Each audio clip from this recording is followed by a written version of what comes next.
When you look at the final weeks of Kurt Cobain's life, there are two completely different timelines.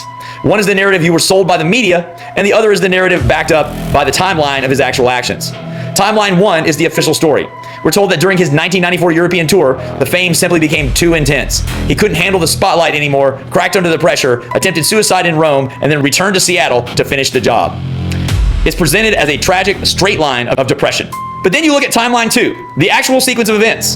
This doesn't look like a man preparing to die, but instead looks like a man taking frantic, self-preservational steps to build a new life and physically escape some elements of the current one. Look at the context.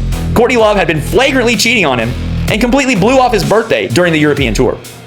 In Rome, we know from Courtney Love telling Tom Grant, which I provided for you in her own words, that Kurt gave her a no. It wasn't really nice. I think I should getting a divorce.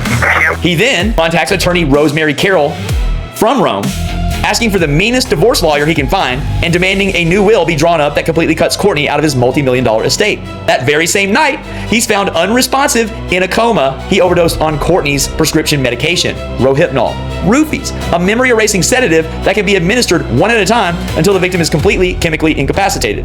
Courtney Love told Tom Grant that Kurt was taking them like Pac-Man, which means one at a time, meaning she watched him take numerous roofies that were hers one at a time. Did Kurt know how many he was taking? Because was he forgetting, based on the previous roofies and alcohol, how much roofies he'd had? And was she continuing to feed him even more? Kurt miraculously survives, returns to Seattle, and actively avoids Courtney. And here's where the official suicide story completely falls apart.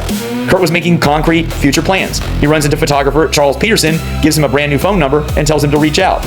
He's openly talking about recording new 4-track demos. In recorded audio files, Courtney Love is caught frantically deploying private investigator Tom Grant to track down 2 secret Delta Airlines plane tickets Kurt had just purchased to Georgia. She was in an absolute panic to find out who the anonymous second ticket was for. Just days prior, Kurt had bought the book Perfume as a gift for Hole bassist Kristen Pfaff, who he had recently worked with on demos in an Atlanta, Georgia studio. Kurt confided in his best friend Dylan Carlson, praising Kristen's incredible talent and beauty, but adding a chilling warning for him not to tell Courtney. But was that the final flaw in his escape plan?